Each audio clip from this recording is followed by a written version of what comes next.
Which of the following rivers is known as the sorrow of Bihar due to frequent floods? తరచూ వరదల కారణంగా కింది వాటిలో ఏ నదిని బీహార్ యొక్క దుఃఖదాయిని అని పిలుస్తారు అని అడుగుతున్నారు.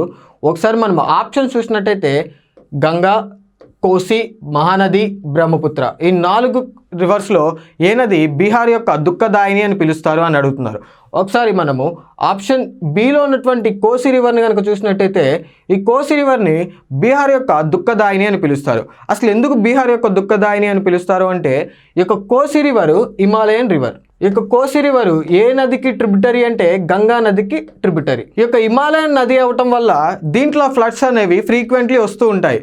అయితే ఈ యొక్క ఫ్రీక్వెంట్లీ ఫ్లడ్స్ వల్ల ఏదైతే ఈ యొక్క నదిలో ఉన్నటువంటి సిల్ట్ ఏదైతే ఉంటుందో, సిల్ట్ ఒండ్రు అంటారు, మట్టి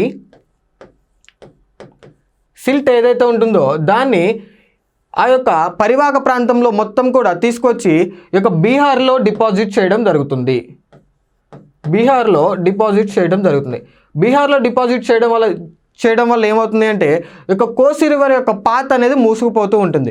మూసుకుపోవటం వల్ల ఈ యొక్క కోసి రివరు తన యొక్క పాత్ని మార్చుకొని వేరే దారిలోకి వెళ్తూ ఉంటుంది.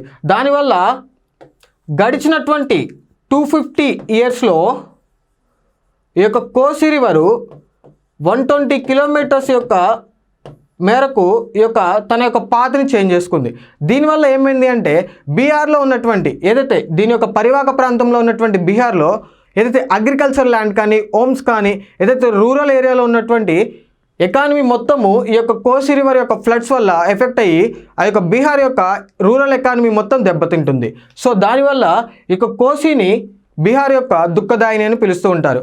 సో ఈ యొక్క క్వశ్చన్కి కరెక్ట్ ఆన్సర్ ఏంటండి? Option B is the correct answer.